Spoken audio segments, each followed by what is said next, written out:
കഥ പറയാനായിരിക്കും. കെട്ടുകഥയല്ല, നടന്ന കഥ. ഇനി നിങ്ങളുടെ ഊഴമല്ലേ, കേൾക്കാം. അന്ന് ഞാൻ ദുബായിക്ക് പോകാൻ നേരം യാത്ര പറഞ്ഞത് ഓർമ്മയില്ലേ? കരയാതിരിക്കുന്നത് നമുക്കൊക്കെ വേണ്ടിയല്ലേ ഞാൻ പോണത്. നോക്ക്, എന്റെ മുഖത്തേക്ക് നോക്ക്. നിന്റെ ചിരിച്ച മുഖം ഒന്ന് കാണട്ടെ.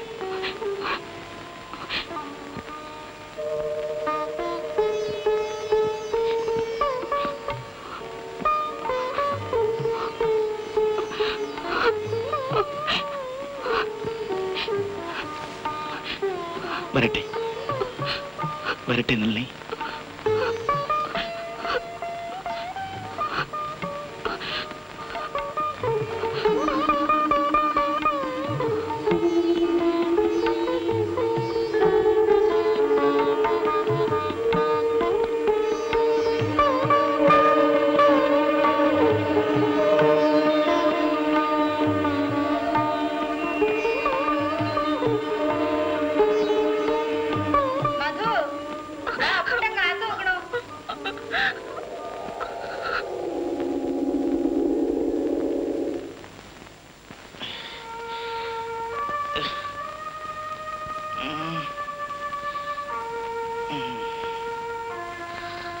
എയർലൈൻസ് ഓഫീസിൽ നിന്നാണോ കമ്പിയടിച്ചത്?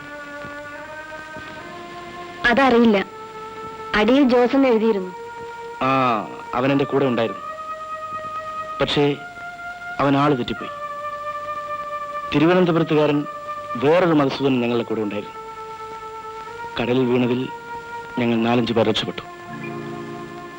അന്ന് ആ ഫിഷിംഗ് ബോട്ടുകാർ കണ്ടില്ലായിരുന്നെങ്കിൽ ജോസിന്റെ കമ്പി ശരിയാകുമായിരുന്നു. അമ്മാവനും അമ്മായും കൂടെ നളിനിയുടെ ഗർഭം നശിപ്പിക്കാൻ നിർബന്ധിച്ചത് കൊണ്ടാ അവൾ അവിടെ നിന്നും അന്ന് രാത്രി തന്നെ പോയത്. എവിടെയാണെന്ന് ഒരു വിവരമില്ല. ഞാൻ പോകുന്നു, എന്നെ അന്വേഷിക്കണ്ട എന്ന് മാത്രം എഴുതിയ കത്ത് കിട്ടി. പാവം, എവിടെയാണാവോ, എന്തു ചെയ്യുന്നു? എന്തു ചെയ്യണമെന്ന് എനിക്ക് തന്നെ അറിയില്ലായിരുന്നു. ആത്മഹത്യക്ക് പോലും പലപ്പോഴും ഞാൻ തുനിഞ്ഞിട്ടുണ്ട്.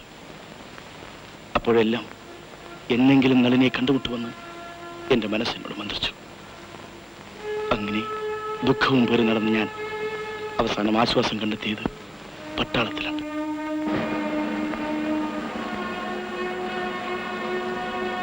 പക്ഷേ അവിടെയും ഞാൻ ഒറ്റപ്പെട്ടു. എല്ലാവർക്കും ആശകളും പ്രതീക്ഷകളുമുണ്ട്, എനിക്ക് മാത്രമൊന്നുമില്ല. ഒടുവിൽ ജീവിതം അവസാനിപ്പിക്കാൻ തീരുമാനമെടുത്ത സന്ദർഭത്തിലാണ് ക്യാപ്റ്റൻ രാജൻ എന്നെ കണ്ടുമുട്ടിയത്. എവിടെ നാട്? അങ്ങ് മലബാറില. നിങ്ങളുടെ? തൃശ്ശൂർ അടുത്താ? അപ്പൊ നമ്മൾ അടുത്താണല്ലോ. അതെ അതെ.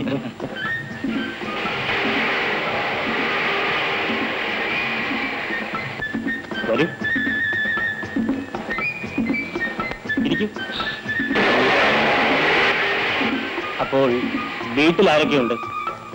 എല്ലാവരുമുണ്ട്, അച്ഛനൊഴികെ. ഇവിടെയാണെന്ന് അവർക്കറിയാമോ? അറിയില്ല. അറിയിക്കണ്ടേ? ആവശ്യമുണ്ടെന്ന് തോന്നുന്നില്ല. വ്യക്തിപരമായി ചില കാരണങ്ങൾ ഉണ്ടായേക്കാം.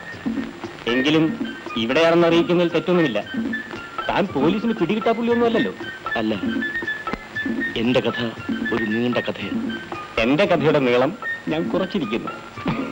മനസ്സിലായില്ല? ജീവിതത്തിന് വളരെ വാചാലമായ അർത്ഥമൊന്നും ഞാൻ കൽപ്പിക്കുന്നില്ല. ഒച്ചയും ബഹളമില്ലാതെ ഇങ്ങനെ കഴിഞ്ഞു പോകണമെന്ന് മാത്രം. വഴി രണ്ടാണെങ്കിലും നമ്മുടെ രണ്ടുപേരുടെയും ലക്ഷ്യം ഒന്ന് തന്നെയാണ്.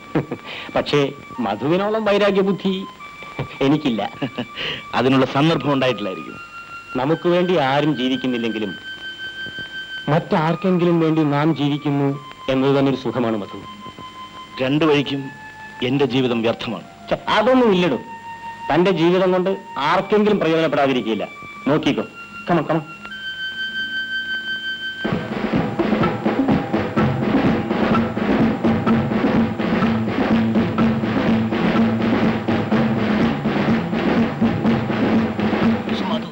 ഇന്ന് അല്പം കഴിക്കണം. No thanks. എന്നപ്പാ കുടിക്കാൻ വരുന്ന സ്വർഗത്തേക്കാ പോകും. ഇതൊക്കെ ജീവിതത്തിന്റെ ഒരു ഭാഗമല്ലേ. കമോൺ. ഞാൻ അതിന്റെ ഭാഗമല്ല. ഇന്നൊരു നല്ല ദിവസമല്ലേ. നാട്ടിലെല്ലാവരും ഓണം ആഘോഷിക്കുമ്പോ നമുക്ക് ഇത്തിരി ആഘോഷിച്ചാൽ എന്താ? എന്റെ ആഘോഷമെല്ലാം കഴിഞ്ഞു. ரொம்ப குஷியா வர்றீங்களே, என்ன விசேஷம்? വിശേഷമൊന്നുമില്ല. സിസ്റ്ററിന്റെ ലെറ്റർ വന്നിരിക്കും. சிஸ்டர் லெட்டர் வந்ததுக்கு இவ்வளவு சந்தோஷம். அப்போ சம்சாரத்தோட லெட்டர் வந்து எப்படி இருக்கும்? എന്താ ഇന്ന് വല്ലാത്തൊരു സന്തോഷം കാണാനുണ്ടല്ലോ? ഞാൻ എപ്പോഴും സന്തോഷവാനല്ലേടൂ. വെറുതെ ദുഃഖിച്ചെന്തിന് ജീവിതം പാഴാക്കുന്നു? അതല്ല, എന്തോ വിശേഷമുണ്ട്. പ്രൈവറ്റ് മാറ്റർ ആണേ പറയണമെന്നില്ല. ഏയ്, താനറിയാത്തെന്ത് പ്രൈവറ്റ് മാറ്ററാണ് എനിക്ക്. ഓണത്തിന് ചെല്ലാത്തതിൽ അവൾക്ക് വിഷമുണ്ടെന്ന് എഴുതിയിരിക്കുകയാണ്. ഏതായാലും അടുത്ത തവണ ചെല്ലുമ്പോൾ കല്യാണത്തിനും കൂടിയുള്ള ലീവ് എടുത്തിട്ട് ചെല്ലാവൂ എന്നാണ് ഇപ്പോഴത്തെ നിർബന്ധം. പാവം, ഊണിലും ഉറക്കത്തിലും ഈ ഏട്ടന്റെ ചിന്ത മാത്രമേ ഉള്ളൂ. ഏതായാലും അവൾക്ക് വേണ്ടിയെങ്കിലും ഞാൻ കല്യാണം കഴിക്കേണ്ടി വരുമെന്നാണ് തോന്നുന്നത്.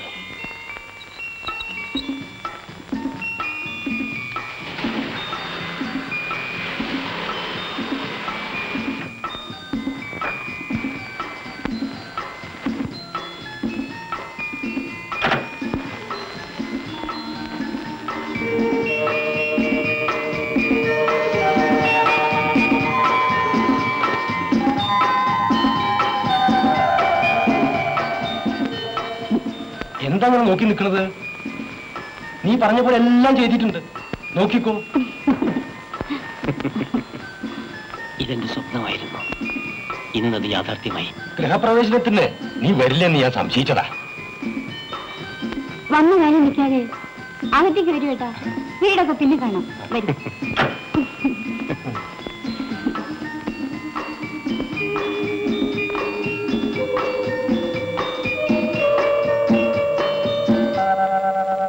കല്യാണം എന്നൊക്കെ പറയണത് അതാത് സമയത്ത് നടത്തേണ്ടതാ.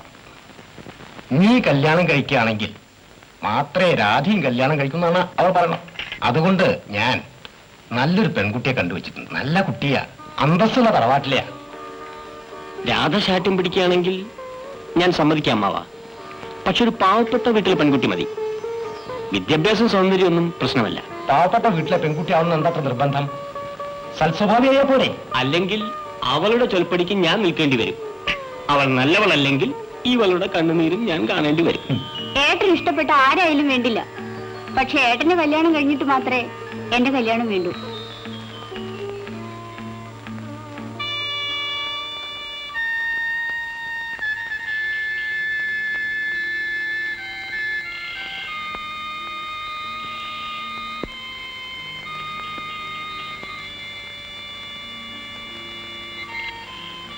എന്താ, നാട്ടിൽ നിന്ന് വന്നതിന് ശേഷം ആലോചന തന്നെയാണല്ലോ.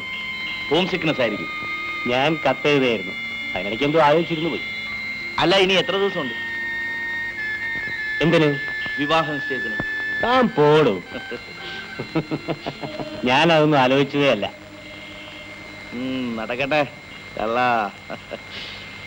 കായലരികത്ത് വലയെറിഞ്ഞപ്പോൾ വളകിലൊക്കിയ സുന്ദരി പെണ്ണ് കെട്ടിന്.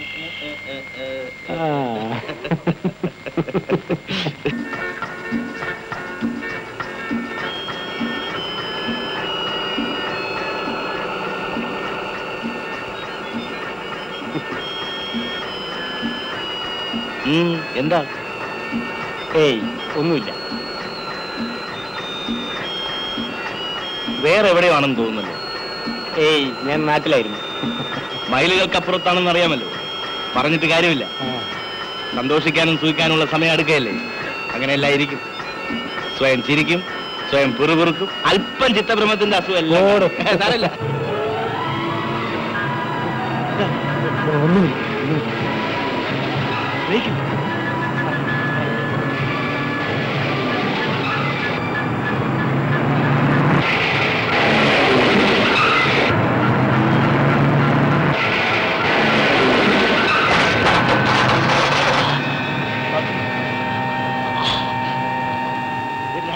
രാജൻ, രാജൻ, രാജൻ, ഞാൻ ആരെങ്കിലും വിളിക്കാം. വേണ്ട. രാജൻ, രാജൻ. എന്താ രാജൻ, എന്താ? ഒരു കാര്യം ചെയ്യോ? എന്താണെന്ന് പറയൂ രാജൻ, പറയൂ. ഞാനിനി ഞാനൊരു കാര്യം പറയൂ പറയൂ.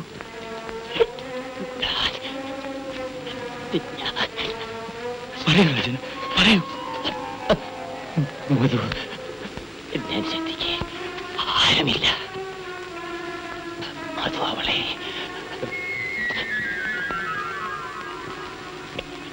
എന്താ മധു, എന്താ മധു? ശരി,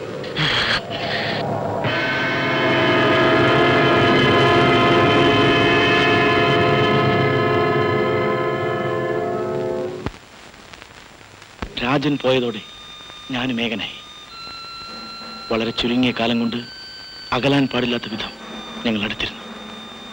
ഇനി അതൊക്കെ പറഞ്ഞിരുന്നിട്ട് എന്താ കാര്യം? അവന്റെ അവസാനത്തെ ആഗ്രഹം അതാണെങ്കിൽ അത് നടക്കട്ടെ.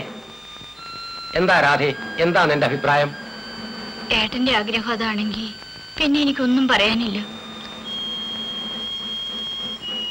അടുത്ത ലീവിന് വരുമ്പോ ഏട്ടന്റെ അനിയത്തിനെയും കല്യാണം ഒന്നിച്ച് നടത്താന്ന് കരുതിയിരുന്നതാ.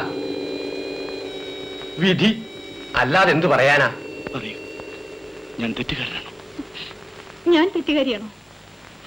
എനിക്കൊന്നേ പറയാനുള്ളൂ, എന്നിൽ പഴിചാരിക്കൊള്ളൂ. പക്ഷേ കരിവാരിത്തേക്കരുത്.